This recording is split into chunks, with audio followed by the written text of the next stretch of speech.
మానవ జన్మ ఒకటే. అదేందా మానవ జన్మ బైబిల్ ప్రకారం ఒకే జన్మ.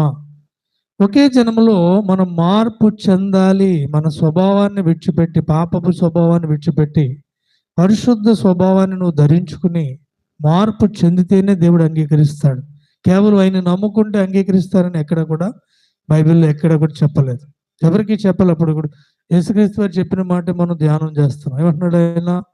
నిశ్చయంగా చెప్తున్నాడంటే మీరు బిడ్డల వలె మారాలి. అంటే మీరు మారు మనసు పొందితేనే, మీరు మార్పు చెందితేనే పరలోకం వెళ్తారు. కేవలం నా దగ్గరికి వచ్చినంత మాత్రాన, మీరు బాప్తిసం తీసుకున్నంత మాత్రాన, సంఘంలో చేర్చబడినంత మాత్రాన, వాక్యం చెప్పినంత మాత్రాన, వాక్యం విన్నంత మాత్రాన, ప్రార్థన చేసినంత మాత్రాన మీరు పరలోకం వెళ్ళిపోతారని చెప్పట్లా. పరలోకం వెళ్ళటానికి మనకు ఉండవలసిన ఒకే ఒక ఆధారం ఏంటి? మారు మనసు. హల్లెలూయా. అది బాప్తిసం తీసుకునేటప్పుడే పొందాలి. అది అనుకూల సమయం. ఇప్పుడు గొంగళి పురుగు ఉంటుంది, ఒక సమయాన్ని కేటాయించుకుంటుంది. దాని జీవితంలో చాలా స్వేచ్ఛగా వెళ్ళిపోతూ ఉంటుంది. ఇష్టానుసారంగా చెట్ల మీద ఉండి చూడండి, ఆకులు, కాయలు, పువ్వులు అన్నిటిని కూడా తినేసి ధ్వంసం చేస్తూ మనుషులు అసహించుకునే జీవితం, మనుషులకి ఇష్టం కాని జీవితాన్ని జీవిస్తూ ఉంటుంది. ఒక దశ వచ్చేసరికి అది ఏం చేస్తుంది అంటే దాని మీద దానికి అసహ్యం వచ్చి, ఈ జీవితం ఎందుకు, చెట్లన్నీ నేను పాడు చేస్తున్నాను, నష్టం కలిగిస్తున్నానని ఆ గుంపు నుంచి బయటకు వచ్చేస్తుంది.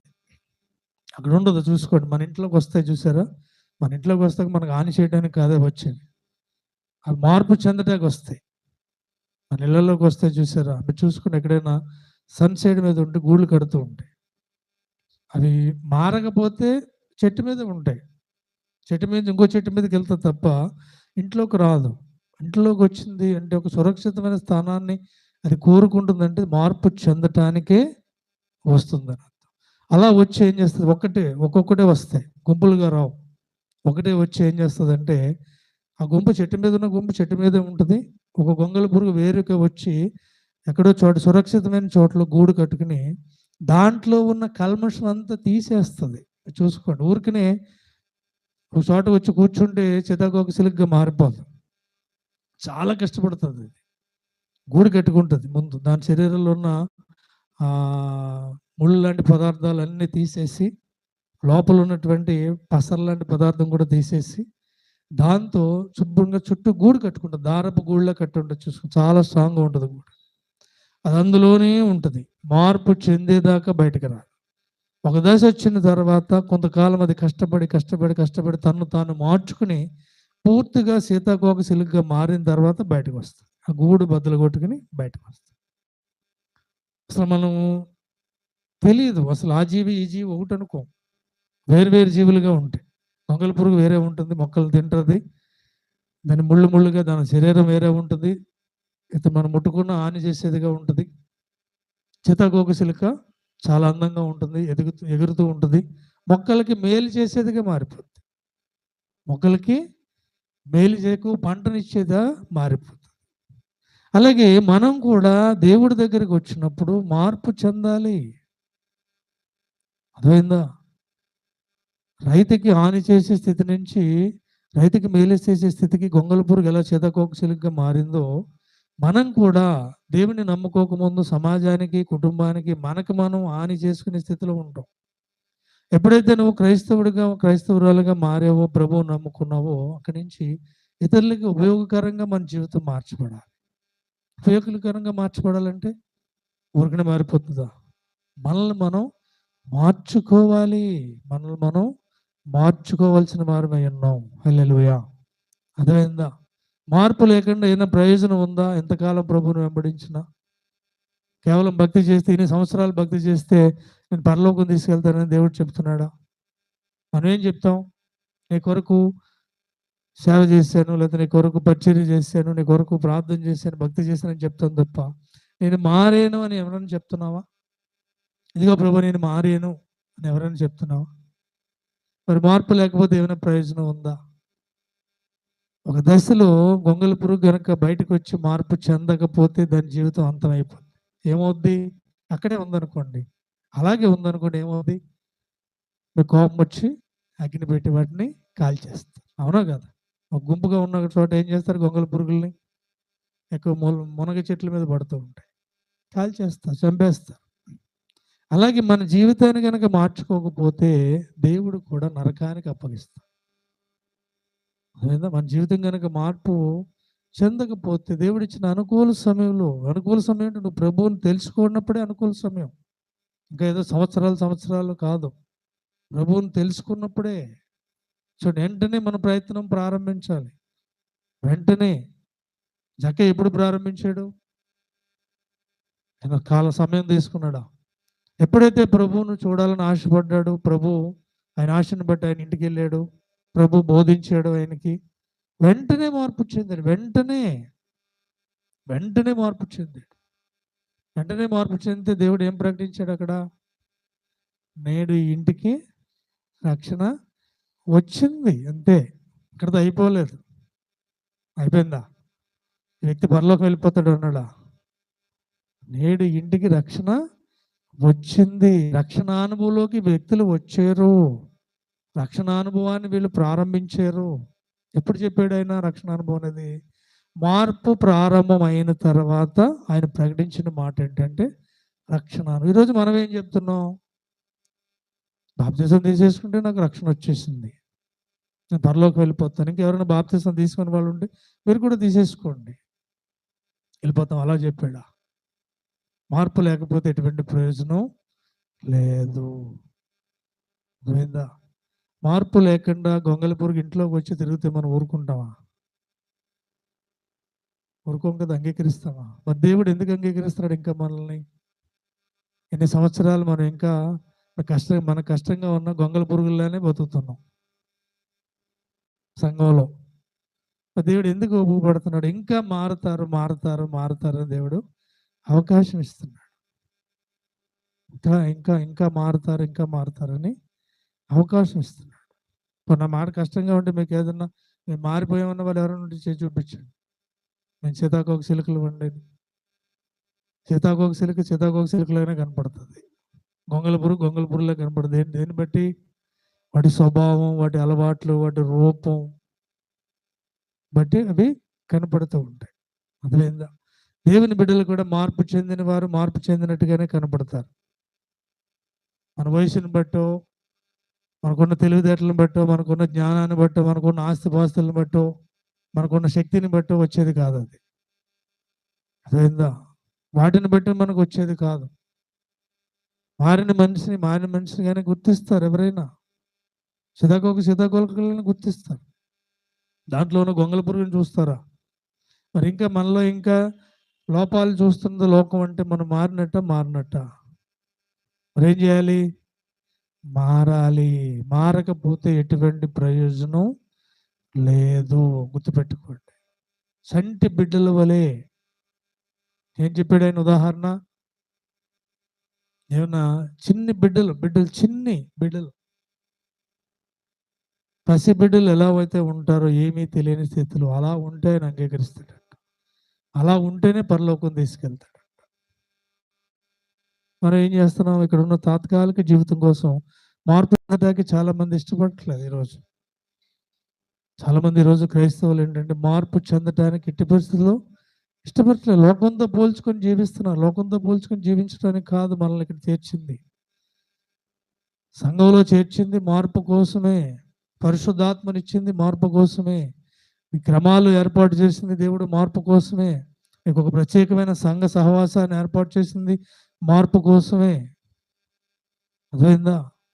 ఈ పరిశుద్ధాత్మ వరాన్ని ఇచ్చింది మనలో మార్పు కోసమే. కానీ ఇవన్నింటినీ పక్కన పెట్టేసి మనం ఏ మార్పు కోరుకుంటున్నాం? దేవుడు నమ్ముకుని చాలా కాలం అయింది, నాకు ఇంకా నా స్థితిలో మార్పు రాలేదు. స్థితిలో మార్పు వచ్చేస్తే ఏమైనా ప్రయోజనం ఉందా? చాలా మార్పు వచ్చిన 2 ధనవంతులు ఉన్నారు. ఒక ధనవంతుడు వచ్చాడు యేసుక్రీస్తు వారి దగ్గరికి వచ్చి,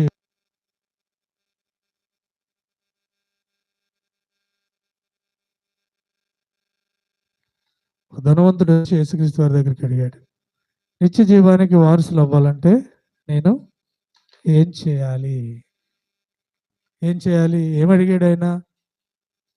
లోకంలో భక్తులు బాగానే జీవించేస్తున్నాడు, గౌరవంగా జీవించేస్తున్నాడు, ఉన్నతంగా ఉంది, దేవుడిచ్చిన ఆశీర్వాదం అన్నీ ఉన్నాయి. కానీ ఏం అడిగాడు? అడిగిందేంటి?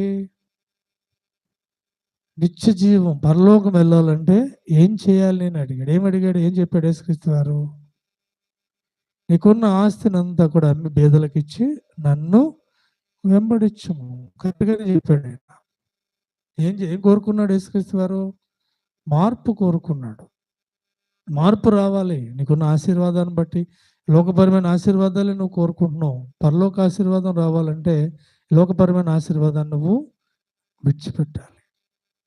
విడిచిపెట్టి నువ్వు మార్పు చెందితే తప్ప, చూడండి, గొంగళి పురుగు చెట్టుని విడిచిపెట్టాలి మార్పు రావాలంటే. అక్కడ బాగానే ఉంటుంది, దానికి ఆహారం దొరుకుతుంది. ఆకులు ఉంటాయి, చెట్టు మీద పళ్ళు ఉంటాయి, పువ్వులు ఉంటాయి, అన్నీ ఉంటాయి. కానీ ఏం చేస్తుంది? విడిచిపెడుతుందా? అక్కడే ఉంటుందా? విడిచిపెడుతుంది. పరలోక జీవితం కావాలంటే లోకపరమైన ఆశలు, ఆశీర్వాదాలు విడిచిపెట్టాలని మార్పు కోరుకున్నాడు ప్రభు. అంగీకరించాడా? మార్పుకి అంగీకరించకుండా వెనక్కి వెళ్ళిపోయాడు. ఇంకో ధనవంతుడు ఉన్నాడు. ఆయనకి కూడా ధనం ఇచ్చాడు, చాలా ఇచ్చాడు దేవుడు. ఆయన మారాడా? కనీసం ఎదురుకుండా ఉన్న లాజర్ని చూసైనా మారాడా? లాజర్కి ఏమైనా ఉపకారం చేశాడా? నా ప్రాణమా తినుమా తాగుమా సుఖించుమా. ఏమైంది? డైరెక్ట్గా నరకానికి వెళ్ళిపోయాడు. మనం ఈ లోకపరమైన ఆశీర్వాదాలే కోరుకున్నాం అనుకోండి, ఏదో రోజు విడిచిపెట్టాలి. ఇందాక పాడుకున్న పాట కూడా అదే. ఎంత ఆస్తున్నా, ఎంత అంతస్తున్నా, మన అందచందాలు కానీ, మన బలం కానీ, ఏది, మన శరీరం కూడా మనతో రాదు. మన ఒంటి మీద బట్టలు కూడా మనతో రావు, ఏది రాదు. కానీ మనం ఏమడుగుతాం దేవుడిని ఉదయం లేచిన కాడి నుంచి? ప్రభు నాకు అవి కావాలి, ఇవి కావాలి, లోకపరమైన అడుగుతాం తప్ప ఆయన అసలు ఏం కోరుకుంటున్నాడు మన నుంచి? ఏం అడుగుతున్నాడు? ఆయన ఏం అడుగుతున్నాడు? ఆయన ఏం చెప్తున్నాడు? మనల్ని ఎలా ఉండమంటున్నాడు అనేది ఎప్పుడైనా అడుగుతున్నావా? అందుకే ఆయనే చెప్పాడు, మీరు మార్పు నొంది బిడ్డలు వంటి వారైతే కానీ పరలోక రాజు. ఏం అడిగారు అక్కడ? చూడండి, శిష్యులు అడిగారంట. 18వ అధ్యాయం మొదటి నుంచి చదువుతాను చూడండి. ఆ కాలమున శిష్యులు యేసునొద్దకు వచ్చి పరలోక రాజ్యంలో ఎవడు గొప్పవాడని అడుగగా ఆయన ఒక చిన్న బిడ్డను తన యొద్దకు పిలిచి వారి మధ్య నిలబెట్టి ఇట్లా అడిగాడు. ఏం అడిగారంటే శిష్యులు? శిష్యర్కం చేస్తున్నాం కదా, నువ్వు చెప్పినట్టుదల్లా వింటున్నాం కదా, నువ్వు చెప్పిందల్లా చేస్తున్నాం కదా, పరలోక రాజ్యంలో ఎవరు గొప్పవాళ్ళు? ఏం చెప్పాడు ఆయన? పిచ్చోళ్ళారా అని చిన్న బిడ్డను పిలిచి వారి మధ్యలో నిలబెట్టి, మీరు ఇలా మారితే తప్ప మీరు పరలోకి వెళ్ళే అవకాశమే లేదు. అక్కడ గొప్పవాడని ఎవడనేది తర్వాత చూడొచ్చు. అలా మీరు పరలోకి వెళ్ళాలంటే ముందు మార్పు చెందాలి. మన ఆలోచనలు కూడా ఈరోజు అలాగే ఉన్నాయి. పరలోకం చాలా తేలిక వెళ్ళిపోతాం అనుకుంటూ ఉంటాం. ఏదో పక్క ఊరు వెళ్ళినట్టుగా పరలోకం వెళ్ళిపోతాం అనుకుంటూ ఉంటాం. మీ పాస్టర్ గారు వెళ్ళాడు, తేలిక వెళ్ళాడా? పూర్తిగా మారేదాకా దేవుడు విడిచిపెట్టాడా? కొద్ది ఉన్నాయి ఆయనలో, కొద్ది, ఒకటి రెండు ఉన్నాయి. అవి కూడా మారేదాకా విడిచిపెట్టాడు దేవుడు. నాకు అర్థమయ్యేది కాదు. చాలామంది దైవజనులు ఎందుకు చివరి దశలో ఇలా మంచం మీద ఉంటున్నారు, అనారోగ్యంతో బాధపడుతున్నారని అర్థమయ్యేది కాదు. గొప్ప గొప్ప సేవ చేశారు కదా. తర్వాత అర్థమైంది, దేవుడు వారిని సిద్ధపరుస్తున్నాడు. సిద్ధపరిచి ఇంకా వాళ్ళలో ఇంకేదైనా మార్పుకు దేవుడు తెలుస్తుంది. మన అంతరంగం మనకు తెలియదు, దేవుడు తెలుస్తుంది. కాబట్టి ఏమాత్రం కల్మషం లేకుండా దేవుడు సిద్ధపరుస్తున్నాడు. చూడండి, గొంగళి పురుగు ఏమైనా సగమే బాగుపడుతుందా? అసలు పాత స్వభావం కానీ, పాత రూపం కానీ, పాత లక్షణాలు కానీ ఎక్కడ దానిలో కానీ పూర్తిగా మారుతుంది. అలాగే దేవుని బిడ్డలు కూడా ఒకటే ఉదాహరణ ఆయన చెప్పారు. చిన్న బిడ్డను తీసుకొచ్చి ఇలా మీరు మారితే పరలోకం వెళ్తారు. మరి మనం మారాలా? ఏ విషయాల్లో మారాలి క్రైస్తవుడు? మనం మారాలంటే మనకు తెలియదు కదా. నేను మారిపోయాను అనుకుంటాం, అన్ని మన విషయాలు మనకు తెలుస్తాయి. మొదటగా దేవుని దగ్గరికి వచ్చినప్పుడు మనం విశ్వాస విషయంలో మారాలి. విశ్వాసం విషయంలో మారాలి. అంతకుముందు రకరకాలైనటువంటి విశ్వాసాల్లో మనం ఉంటాం. మనకున్న ఆస్తి మీద విశ్వాసం ఉంటుంది, మనకున్న బలం మీద, మనకున్న మనుషుల మీద. ఈ రకమైన విశ్వాసం విడిచిపెట్టి దేవుని మీద పరిపూర్ణ విశ్వాసం కలిగేవారుగా మనం మారాలి. మారాలంటే ఊరికనే మార్పు రాదు. అర్థమైందా? ఊరికనే మార్పు వస్తుందా? మనం మొదటగా మన విశ్వాసంలో మార్పు రావాలి. అందుకే చెబుతాడు దేవుడు, విశ్వాసం లేకుండా దేవునికి ఇష్టడైనట అసాధ్యం అంట. దేవుని దగ్గరికి వచ్చినప్పుడు ఆయన మీద మనం పరిపూర్ణ విశ్వాసం. మనం వేటి మీద కూడా విశ్వాసం ఉండకూడదు. మనకు ఆయన ఇచ్చిన వాటి మీద విశ్వాసం ఉండదు. ధనవంతుడికి ఎక్కడుంది? ఆయన ఇచ్చిన వాటి మీద విశ్వాసం ఉంది తప్ప ఆయన మీద విశ్వాసం లేదు. అది విశ్వాసం లేకపోతే మార్పు అనేది రాదు. గుర్తుపెట్టుకోండి. పూర్తిగా మనం దేవుని మీద పూర్తి విశ్వాసం కలిగిన వారుగా మార్చబడాలి. తర్వాత ఆయన ఏం చెప్తున్నాడు?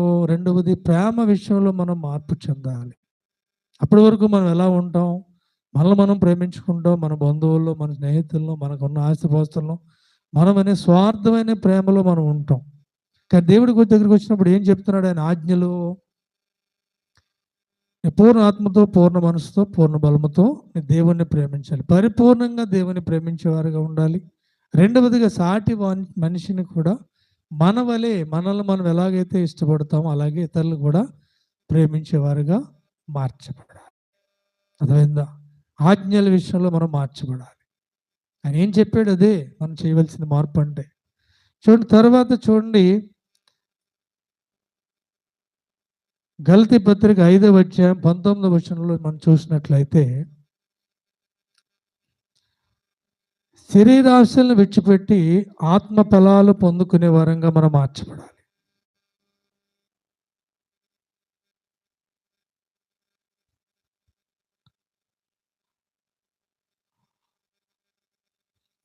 చూడండి, అక్కడ గలతీ పత్రిక 5వ అధ్యాయము 19వ వచనం చూస్తే 171 పేజీ.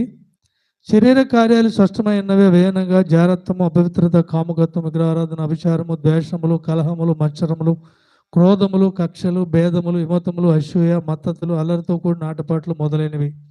వీటిని గూర్చి నేను మునుపు చెప్పిన ప్రకారం ఇటు వాటిని చేయవారు దేవుని రాజ్యమును స్వతంత్రించుకొనరని మీతో స్పష్టంగా చెప్పుచున్నాను.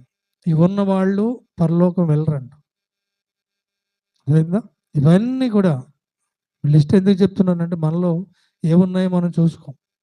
అవునా కదా? మనకు కనబడతాయి ఇవన్నీ. సందర్భం వచ్చినప్పుడు బయటకు వస్తాయి. అవునా? సందర్భం వచ్చినప్పుడు ఒక్కొక్కటి బయటకు వస్తాయి.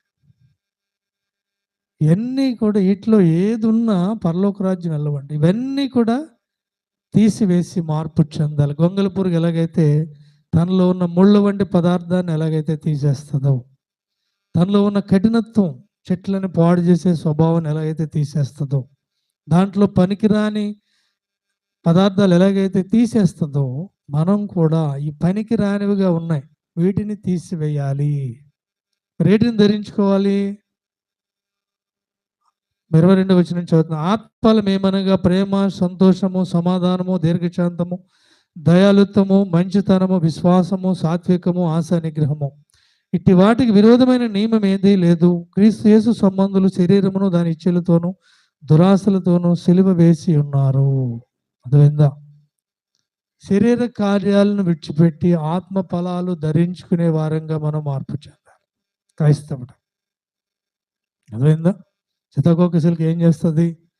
దానిలో ఉన్న ముళ్ళ వంటి పదార్థాలన్నీ తీసేసి చాలా ఆకర్షణీయమైన, అందమైన, ఎగిరే స్వభావంతో రెక్కలను సిద్ధపరచుకుంటుంది. మార్పు చెందకుండా ఎగరగలదా? మన పరలోకానికి మార్పు చెందకుండా ఎగిరిపోతామా? పాటలు పాడేస్తున్నాం, ప్రార్థన చేసేస్తున్నాం, ప్రభు నీ రాకడలో నేను ఎత్తబడాలి, నేను అక్కడికి నన్ను తీసుకెళ్ళిపో. ఊరికనే వెళ్ళిపోతాం, రెప్పపాట్లు వెళ్ళిపోవటం. అంటే ఎగరాలంటే మనకి ఏముండాలి? మార్పు ఉండాలి. హల్లెలూయా. అర్థమైందా? శరీర కార్యాలు విడిచిపెట్టి క్రైస్తవుడు, క్రైస్తవురాలు ఆత్మ ఫలాలు ధరించే వారుగా మార్చబడాలి. శరీరాశలను విడిచిపెట్టి ఆత్మకు ప్రాధాన్యత ఇచ్చేవారంగా మార్చబడాలి. మనలో మనిషి అంటే శరీరము, ఆత్మ, ప్రాణము, ప్రాణాత్మ జీవ సముదాయమే మనిషి. అర్థమైందా? కాబట్టి ఈ శరీరంతో జీవించే జీవితం తాత్కాలికమైంది. శాశ్వత జీవానికి నేను సిద్ధపడాలి. కాబట్టి నా ఆత్మను సిద్ధపరచుకోవడానికి మనం మార్పు చెందాలి. మనం ఏం ఆలోచిస్తాం? పొద్దునే లేచిన మొదలుకొని శరీరానికి అవసరమైనవే. ఏం తిందమా, ఏం తాగుదమా, ఏం ధరిందమా.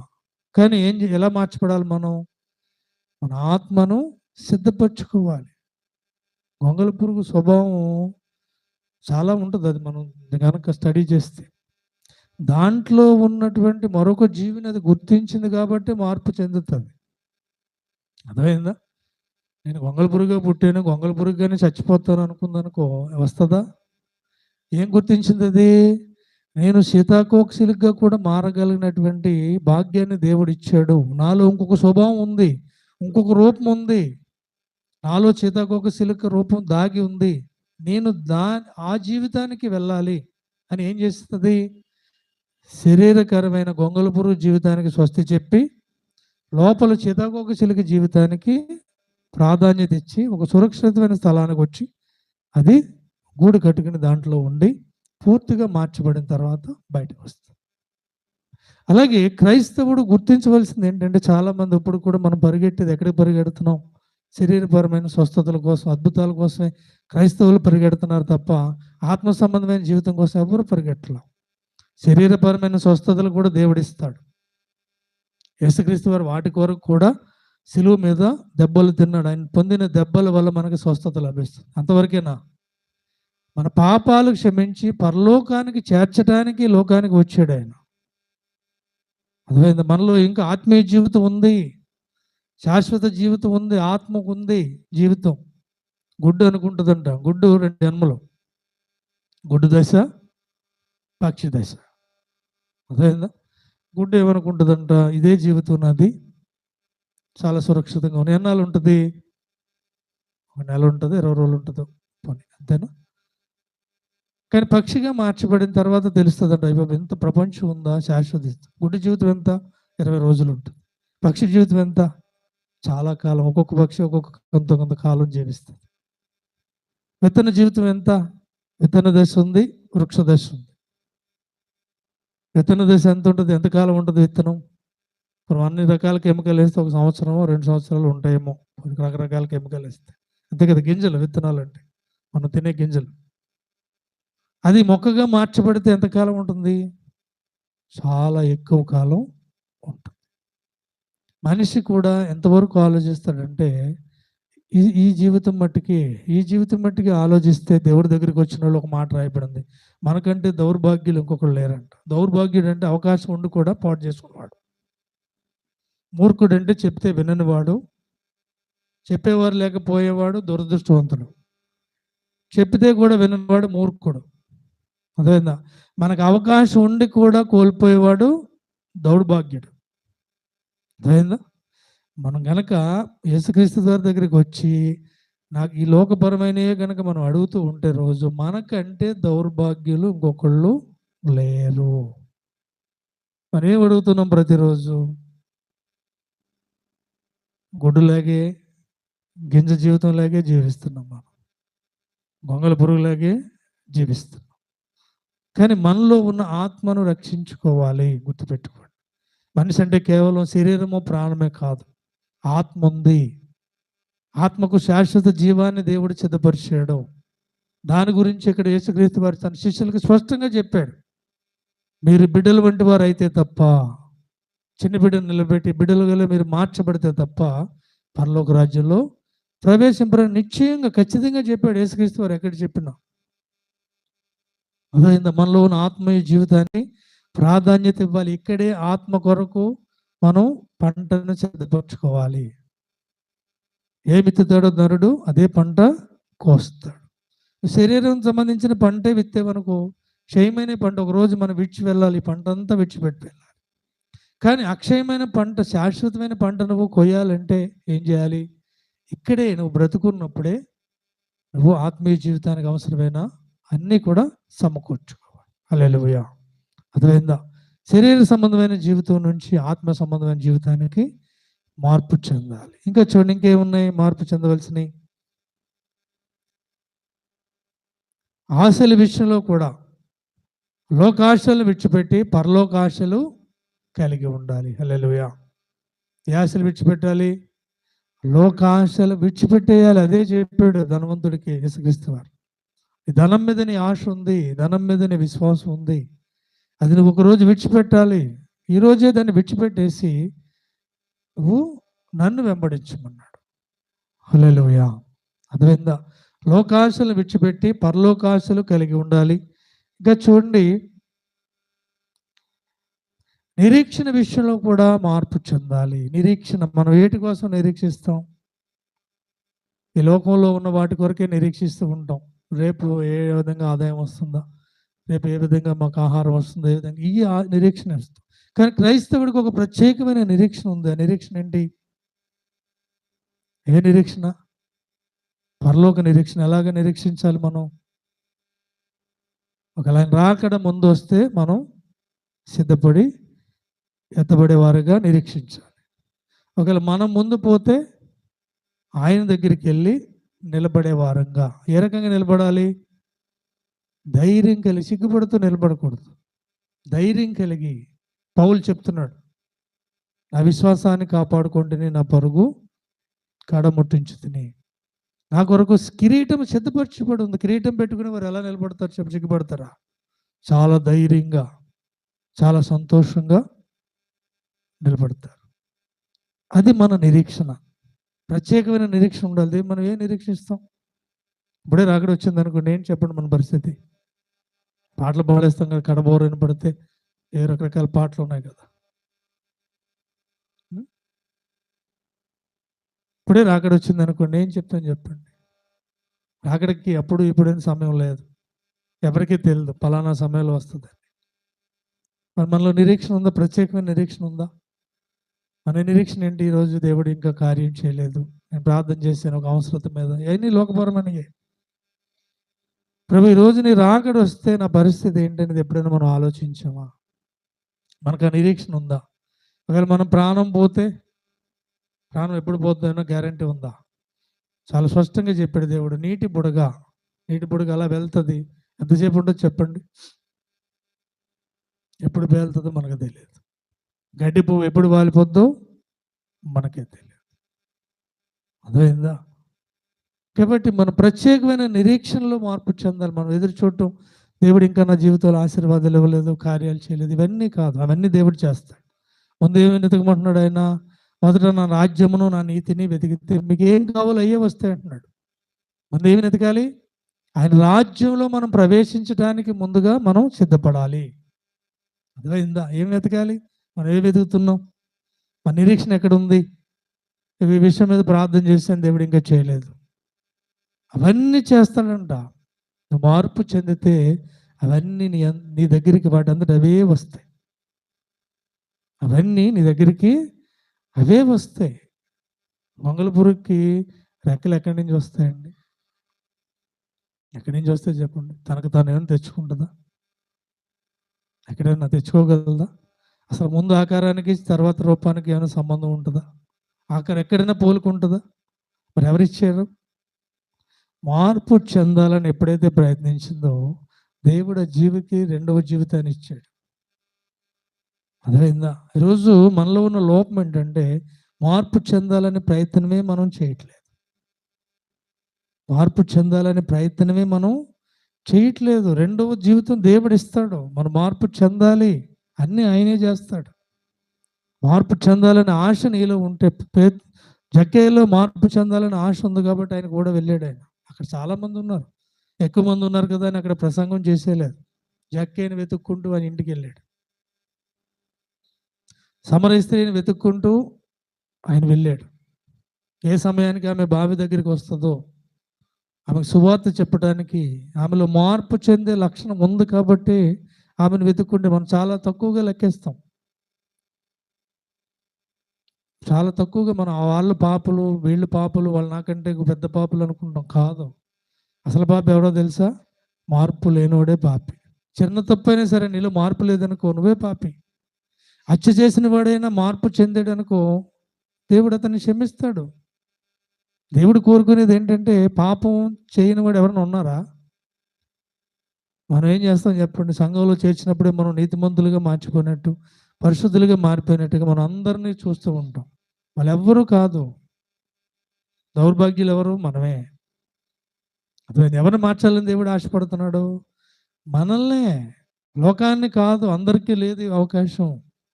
ఆ గుంపులో నుంచి బయటకు వచ్చిన గొంగళ పురుగే సీతాకోక చిలుకగా మారుద్ది. గుంపులో ఉన్న గొంగళ పురుగులన్నీ కూడా మారిపోతాయా? మారాలి కదా. మరి లోపలే ఉంది కదా. సీతాకోక చిలుక జీవితం కూడా లోపల ఉంది, గొంగళ పురుగు జీవితంలోనే ఉంది, ఆ జీవిలోనే ఉంది. చూడండి, చెట్టు మీద ఉంటే గొంగళి పురుగులు మారతాయా? మారతాయా? ఏం మారు. ఒక దశ వచ్చేటప్పుడు చనిపోతాయి. వర్షానికో, గాలికో, లేదా ఎవరైనా అగ్నితో కాలిస్తేనో చనిపోతాయి. కానీ ఏ జీవి మారుతుంది? మార్పు కోరుకునే గొంగళి పురుగే చేతకొక చిలుకగా మారుతుంది. మార్పు కోరుకునే క్రైస్తవుడే మార్చబడతాడు. మార్పు చెందిన క్రైస్తవుడే పరలోకం వెళ్తాడు. క్రైస్తవురాలు అవ్వచ్చు, క్రైస్తవులు ఎవరైనా సరే మార్పు కోరుకునే వారిని దేవుడు మారుస్తాడు. అర్థమైందా? ఎప్పటికీ మారని వారు ఏం చేస్తారు? ఏమవుతారు? అనుకూల సమయం ఇచ్చినప్పుడు కూడా మారకపోతే ఏమవుతారు చెప్పండి? మార్పు లేనివాడు మార్పు రాడు. ఇస్కరియోతు యూదాకి మార్పు వచ్చిందా? చెప్పాడు దేవుడు? చెప్పలేదా? సిలువకు ముందే చెప్పాడు, నువ్వు మారు, నువ్వు మారు, మారమని చెప్పాడు. మార్పు వచ్చిందా? ఏమయ్యాడు? నాశన పుత్రుడిగా ద్రోహియగు యోధా అని రాయబడి ఉంటుంది. పేరు ఎలా ఉంటుందో తెలుసా? మంచి మంచి బిరుదులు ఉంటాయి ఇస్కరియోతు యోధాకి. నాశనపుత్రుడు, ద్రోహియగు ఇస్కరియోతు యోధా. ఎక్కడున్నాడు? ప్రభుతోటే ఉన్నాడు కదా. ఇక్కడ ఏ ఆశ ఉంది? లోకాశ, ధనాశ ఉంది. ధనాశ సమస్త కీడులకు మూలము. ధనం మూలం కాదు, ధనాశ మూలం. అర్థమైందా? ప్రతి వ్యక్తిలోనూ కూడా దేవుడు మార్పు కోరుకుంటాడు. అందరిలో చూడండి, కయ్యనికి పనిగట్టుకెళ్ళి చెప్పాడు ఆయన, నువ్వు మారు, నువ్వు మంచి సత్క్రియలు చేస్తే తలెత్తుకుంటావు కదా, ఎందుకు ఈ రకంగా ఉన్నావని మారమని చెప్తే విన్నాడా? ఏం తెచ్చుకున్నాడు? దేవుడు చెప్పినప్పుడు మారకుండా శాపాన్ని తెచ్చుకున్నాడు. ఇస్కరియోతు మారాడా? దేవుడు చెప్పినప్పుడు మారకుండా భయంకర నరకానికి సిద్ధపడ్డాడు. అర్థమైందా? జాగ్రత్తగా వినండి, మనలోనే ఉంది మార్పు జీవితం కూడా. నువ్వు మారడానికి సిద్ధపడితే దేవుడు సిద్ధపరుస్తాడు. రెండవ జీవితం కూడా మనలోనే ఉంది. ఎవరిస్తారు? ఆయనే ఇవ్వాలి. ఏదైనా దేవుడు చేయాలండి. ఏదైనా దేవుడే చేయాలి. కానీ మనం మార్పు కోరుకోవాలి. నేను మారుతాను ప్రభు అని ప్రకటించాలి. సమరయ స్త్రీ ప్రకటించింది, జక్కయ్య ప్రకటించాడు, శిలువ మీద దొంగ ప్రకటించాడు, నేను మారేను, ఈ శిక్ష నాకు సరైనది, నేను పాపిని ఒప్పుకున్నాడు. నువ్వే పాపం చేయలేదు, నీలో ఒక ప్రత్యేకత ఉంది, నన్ను క్షమించగలిగే స్వభావం నీలో ఉంది, నీలో దైవత్వం ఉందని గుర్తించి ఏమన్నాడు? వెంటనే ఇంకా చనిపోతాడు కాబట్టి ఆ వ్యక్తి వెంటనే పరలోకానికి, పరదేశికి తీసుకువెళ్ళాడు. పక్కన ఇంకో దొంగ ఉన్నాడు, ఏమడిగాడు? లోకపరమైన జీవితం అడిగాడు. నిన్ను బతికించుకొని నన్ను బతికించు. చూడండి, ఈరోజు మన పరలోకం వెళ్ళాలంటే సంఘంలో ఉంటే, పలానా సంఘంలో ఉంటేనో, పలానా మందిరంలో ఉంటేనో వెళ్ళిపోం. మార్చబడితేనే, మార్పు చెందిన వారినే తీసుకుంటాడు దేవుడు. సంఘంలో ఇక్కడ సంఘంగా ఉన్నామని అందరూ వెళ్ళిపోం. ఇక్కడ వాక్యం చెప్తున్నాను, నేను వెళ్ళిపోం. మార్పు చెంది చిన్ని బిడ్డల వంటి వారిలోనే. మాస్టర్ గారు ఎలా మారాడు? చివరి దశలో చిన్నపిల్లలే మారాడు, పెద్దవాళ్ళే మారాడు. అంతకుముందు ఎంత గంభీరంగా ఉండేవాడు ఆయన, మాట్లాడటానికి ఉండేదా?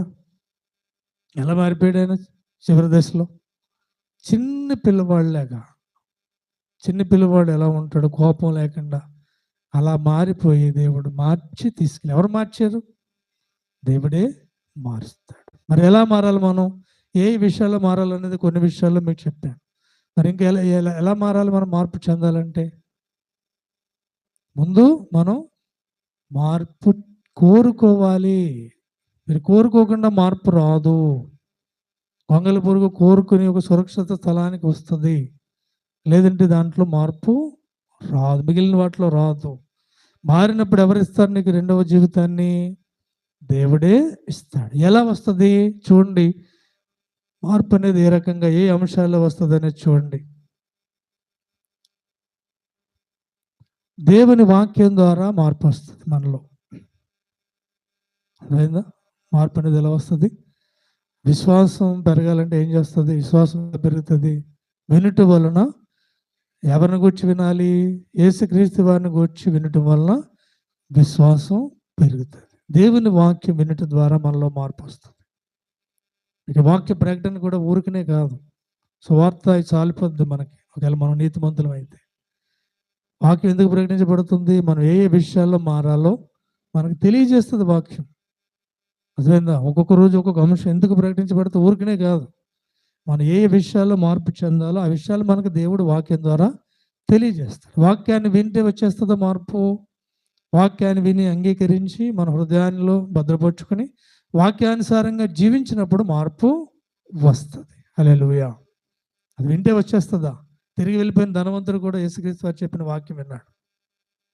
వచ్చిందా? జక్కయ్య విని అంగీకరించి ఒప్పుకుని మారటానికి వాక్యాన్ని తన హృదయంలో వాక్యానుసారంగా జీవించడం ప్రారంభించాడు. మార్పు వచ్చింది. సమరయ స్త్రీ కూడా విని ఒప్పుకుని వాక్యానుసారంగా జీవించడానికి ప్రారంభించాడు. వాక్యం అంటే దేవుని మాట.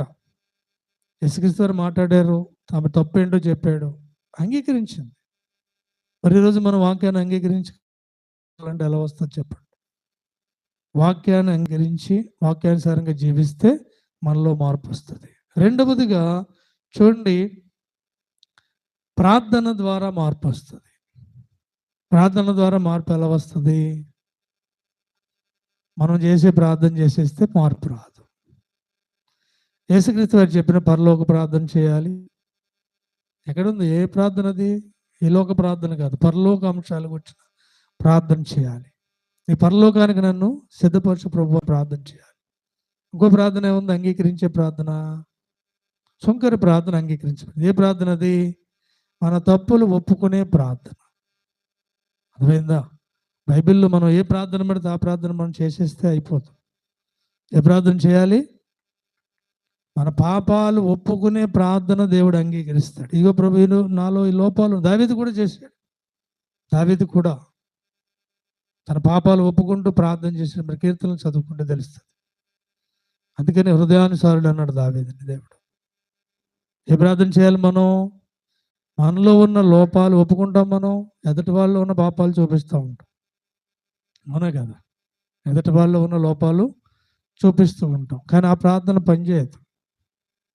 పరిచయుడు ప్రార్థన. సుంకరి ప్రార్థన ఏంటి? మన పాపాలు ఒప్పుకుంటూ ప్రార్థన చేయాలి. రెండవదిగా యేసుక్రీస్తు వారు చెప్పిన పరలోక ప్రార్థన, అంటే పరలోకపు ఆశ గురించి, పరలోక అంశాల గురించి, పరలోకానికి సిద్ధపడటం గురించి ప్రార్థన చేయాలి. అర్థమైందా? ప్రార్థన ద్వారా మనలో మార్పు వస్తుంది.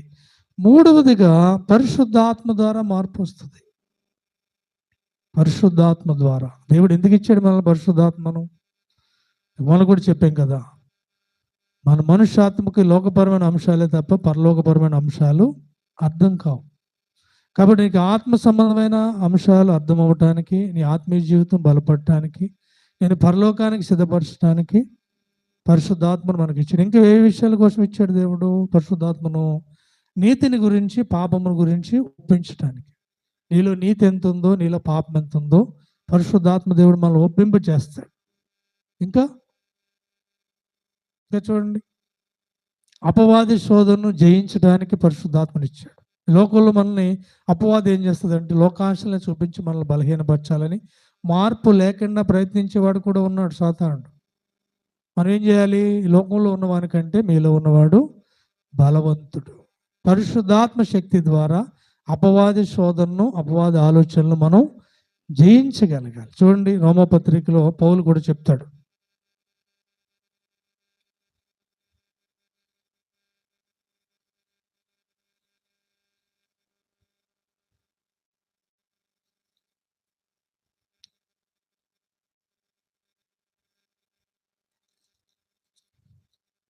రోమపత్రిక 8వ అధ్యాయం, పేజ్ నెంబర్ 138. చూడండి, 8వ అధ్యాయం మొదటి నుంచి చదువుతున్నా. కాబట్టి ఇప్పుడు క్రీస్తు యేసునందు ఉన్న వారికి ఏ శిక్ష విధియు లేదు. క్రీస్తు యేసునందు జీవమునిచ్చు ఆత్మ యొక్క నియమము పాప మరణముల నియమం నుండి నన్ను విడిపించెను. పాపం వల్ల వచ్చే జీతం మరణం. పాప మరణముల నుండి విడిపించింది. ఏం విడిపించింది? పరిశుద్ధాత్మ శక్తి ద్వారా. చూడండి, ఇంకా మనం చూస్తే చూడండి, 9వ వచనం చదువుతున్నా. దేవుని ఆత్మ మీలో నివసించి ఉన్న ఎడల మీరు ఆత్మ స్వభావం గలవారే కానీ శరీర స్వభావం గలవారు కారు. 10వ వచనం, క్రీస్తు మీలో నీలో ఉన్న ఎడల మీరు శరీరం విషయమై మృతమైనది కానీ మీ ఆత్మ నీతి విషయమై జీవం కలిగి ఉన్నది. అలాగే 11వ వచనం, మృతుల్లో నుండి యేసును లేపిన వాని ఆత్మ మీలో నివసించినట్లా మృతుల్లో నుండి క్రీస్తు యేసును లేపిన వాడు సావునకు లోనైన మీ శరీరంలో కూడా మీలో నివసించున్న తన ఆత్మ ద్వారా జీవింపచేయను. 3 విషయాలు ఉన్నాయి మనలో మార్పు రావడానికే దేవుడు ఈ 3 మనకు అనుగ్రహించి. ఒకటి, ఆయన వాక్యం. కేవలం వింటే వచ్చేది, విని మన జీవితానికి అన్వయించుకోవాలి, వాక్యానుసారంగా జీవించాలి, మనల్ని మనం సరి చేసుకోవాలి. రెండవది ప్రార్థన. ప్రార్థన అంటే ఏ ప్రార్థన? మనం పాపాలు ఒప్పుకుంటూ ప్రార్థన చేయాలి, అవి మాలోంచి తీసివేయి ప్రభు అని ప్రార్థన చేయాలి. మనం ఏం చేస్తాం? అనారోగ్యాలు ఒప్పుకుంటూ మాలోంచి తీసివేయమని ప్రార్థన చేస్తాం. అర్థమైందా? ఏం చేయాలి మనం? సంఘం చేసే ప్రార్థన ఏంటి? మన పాపాలు ఒప్పుకుంటూ ప్రభు ఈ నాలో ఉన్నాయి తీసివేయి ప్రభు అని, శరీర కార్యాలు ఏవైతే ఉన్నాయో ఆ పనికి రావు కదా ప్రభు, తీసివేయమని ప్రార్థన చేయాలి. తర్వాత పరలోక ప్రార్థన. పరలోకానికి మమ్మల్ని సిద్ధపరచు ప్రభు అని, ఆయన రాజ్యాన్ని నీతిని వెతకమన్న ప్రార్థన మనం చెయ్యాలి. తర్వాత పరిశుద్ధాత్మ అభిషేకం పొందుకొని పరిశుద్ధాత్మ నడిపించిన విధంగా మనం నడవాలి. అభిషేకం పొందుకుని విడిచిపెట్టేయటం కాదు, పరిశుద్ధాత్మ నడిపించిన విధంగా ఆయన ఏం చేస్తాడు? నీతిని గురించి, ఇది నీతి ఇది పాపం అని ఒప్పింపజేస్తాడు. కాబట్టి పాపం అని ఆయన చెప్పి హెచ్చరించినప్పుడు వాటిని విడిచిపెట్టాలి, నీతి అని చెప్పేవి మనం కొనసాగాలి. అర్థమైందా? ఏ రోజు ఏం అంశాలు చెప్పుకున్నాం? క్రైస్తవ జీవితం అంటే మార్పు చెందవలసిన జీవితం. మార్పు ఎంతగా మార్పు చెందాలి? చిన్ని బిడ్డల వల్ల. మరలా మనకు ఇంకొక జన్మ అంటూ లేదు. ఈ జన్మలోనే మన స్వభావ రీత్యా పసి బిడ్డల వల్లే మారితే తప్ప పరలోకానికి వెళ్ళే అవకాశం లేదు. అది యేసుక్రీస్తు వారు చెప్పిన, ఖచ్చితంగా చెప్పిన మాట. ఒక జీవిని చెప్పుకుని ఏంటది? గొంగళ పురుగు. ఒకటే జీవితం, 2 జీవులు ఉన్నాయి, 2 జీవితాలు ఉన్నాయి. ఒకటి గొంగళ పురుగు, 2 సీతాకోకచిలుక. అర్థమైందా? అది మార్చుకుంటే తప్ప, మార్పు కోరుకుని ఒక సురక్షితమైన ప్రాంతానికి వచ్చి తన ప్రయత్నం అది చేస్తే తప్ప అది మార్పు రాదు. క్రైస్తవ జీవితం కూడా నువ్వు దేవుని సంఘంలోకి వచ్చిన తర్వాత ఏం చేయాలి? బాప్తీసం తీసుకునే సమయమే నువ్వు మార్పు చెందటానికి. మారు మనసు పొంది పాప క్షమాపణ నిమిత్తం బాప్తీసం పొందాలి. ఇదే అనుకూల సమయం. అర్థమైందా? ఏ విషయాల్లో మార్పు చెందాలి మనం? విశ్వాస విషయంలో మార్పు చెందాలి, దేవుడు చెప్పిన ఆజ్ఞలు ప్రేమ విషయంలో మార్పు చెందాలి, నిరీక్షణ విషయంలో మార్పు చెందాలి, శరీరాశలను శరీర కార్యాలు విడిచిపెట్టి ఆత్మఫలాలు పొందుకునే విధంగా మార్పు చెందాలి, లోకాశలు విడిచిపెట్టి పరలోకాశలు పొందుకునేదిగా మనం మార్పు చెందాలి, శరీర జీవితం ఆశను విడిచిపెట్టి ఆత్మానుసారంగా జీవించే విధంగా మార్పు చెందాలి. నిరీక్షణ విషయంలో కూడా లోకపరమైన అంశాల విషయంలోనే కాకుండా పరలోకపరమైన నిరీక్షణ కలిగి, రాకడ నిరీక్షణ కలిగి మనం జీవించాలి. మరి ఎలా మార్పు ఎలా వస్తుంది? 1 ప్రార్థన ద్వారా, 2 వాక్యం ద్వారా, 3 పరిశుద్ధాత్మ ద్వారా. దేవుడే అన్ని చేసేస్తాడు అనుకోకుండా, మనం సిద్ధపడితే చేస్తాడు దేవుడు. మన ప్రయత్నం మనకు ఉంది, మన ప్రకటన మనం చేయాలి. జక్కే చెప్తున్నాడు, ఈ విషయాలు నేను మార్పు చెందాను. సమరయ స్త్రీ చెప్తుంది, ఇది నా చేసిన పాపాలన్నీ నాకు చెప్పాడు ఈయన, నేను ఈ విషయంలో మార్పు చెంది ఆయన గురించి చెప్పడానికి, మీకు సువార్త చేయడానికి వచ్చాను. శిలువ మీద దొంగ చెప్తున్నాడు, నేను చేసిన పాపాలన్నీ ఒప్పుకుంటున్నాను, ఈ శిక్ష నాకు సరైనదే. మనం ప్రయత్నిస్తే మార్పు వస్తుంది. దేవుడు ఒకరోజే మార్చేయాలంటే దేవుడికి ఏమైనా అసాధ్యం? ఇంత ప్రయాస అవసరమా? ఇప్పుడు మనందరం ప్రార్థన చేస్తాం. ఆయన 2వ రాకడలో మధ్యాకాశానికి వచ్చినప్పుడు కడబోరం మోగే సమయంలో అందరూ రెప్పపాట్లు మారిపోతారంట. అలా మార్చేయచ్చు కదా మన హృదయాలు. మనం ఒక్కరిమే ప్రత్యేకమైన వాళ్ళు, ప్రపంచం అందరినీ మార్చవచ్చు కదా? లేదు. ఏ గొంగళ పురుగు అయితే గుంపు నుంచి, చెట్టు నుంచి వేరే వస్తుందో ఆ గొంగళ పురుగే మారుతుంది. అలాగే సంఘంలో చేర్చబడిన క్రైస్తవుడు కూడా ఎవరైతే మార్పు కోరుకుంటారో, నేను మారాలి ప్రభువా నన్ను మార్చని ఎవరైతే కోరుకుంటారో వారినే దేవుడు మారుస్తాడు. దేవుడు చెప్పినా వినని వారిని దేవుడు మార్చడు, గుర్తుపెట్టుకోండి. కయ్యన్ని మార్చలేదు, మార్చేసాడా? చెప్పుతాడు దేవుడు, మనం మారాలి. ఇస్కరియోతుకి చెప్పాడు దేవుడు, మార్చేసాడా? శిష్యులు ఉన్నవాళ్ళు 11 మంది ఏం చేశారు? విని వాళ్ళు మార్చబడ్డారు. విని వాళ్ళు మార్చబడ్డారు. సౌలు విని పౌలుగా మార్చబడ్డాడు కాబట్టి గొప్ప పరిచర్య చేశాడు. మారకుండా చేయలే. అర్థమైందా? గుర్తుపెట్టుకోండి. ఈరోజు మనకు కూడా మార్పు కావాలి కాబట్టి దేవుడి మాటలు మనకు ప్రకటించాడు. ప్రార్థన చేయండి. ప్రభు, నేను మారాలనుకుంటున్నా, నన్ను మార్చు ప్రభువా, నన్ను కూడా సిద్ధపరచు నాయన, నేను మారుతాను ప్రభు అని ఒక తీర్మానం చేసుకుని ప్రార్థన చేయండి. నన్ను మార్చు నాయన అని ప్రార్థన చేయాలి. నన్ను కూడా మార్చు ప్రభు అని ప్రార్థన చేయండి. నేను మారుతాను ప్రభు, నన్ను మార్చు నాయన అని ప్రార్థన చేయాలి. ఏ అంశాలు మీలో ఉన్నాయో అవన్నీ కూడా నాలోంచి తీసివే ప్రభు.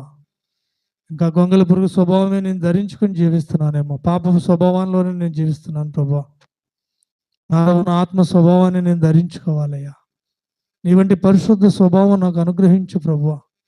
నాలో ఉన్న శరీర కార్యాలు తీసివేసి ఆత్మ ఫలాలు నాకు దయచేయి నాయన అని ఒక తీర్మానం చేసుకుని ప్రార్థన చేయండి. నీ వాక్యం ద్వారా మార్చు, వాక్యానుసారంగా జీవిస్తున్నాయా. ప్రార్థన ద్వారా మార్చు ప్రభు. ప్రార్థన ఎలా చేయాలో ఈరోజు చేస్తాను ప్రభు. నీ పరిశుద్ధాత్మ ద్వారా నన్ను బలపరచు నాయన. నాలో ఉన్న పాపపు ఆలోచనలను, అపవాద శోధనను జయించే శక్తిని పరిశుద్ధాత్మ ద్వారా నాకు అనుగ్రహించు నాయన అని ప్రార్థన చేయండి. నీ పరిశుద్ధాత్మ ద్వారా నాకు అనుగ్రహించు ప్రభు అని ఒక ప్రార్థన చేయండి. పరిశుద్ధుల దయగల తండ్రి, ఉదయకాల సమయంలో మేము ఏ విధంగా మారాలో చిన్న బిడ్డల వల్లే మారితే తప్ప పరలోక రాజ్యానికి వెళ్ళరని నీ వాక్యం ద్వారా హెచ్చరించున్నాం. విన్న వాక్యం అందరి హృదయాల్లో ఫలింపు చేయండి. ఎంతమందికి చేరాలి ఈ వాక్యాన్ని ఆత్మ ద్వారా చేర్చి ఫలింపు చేయండి. వాక్యానుసారంగా జీవించే బిడ్డలుగా మార్పు పొందేవారిగా మాలో ప్రతి ఒక్కరిని కూడా బలపరిచి మీరే మహిమ పొందుకోమని యేసు నామములో వేడుకొంచున్నాము తండ్రి. ఆమేన్.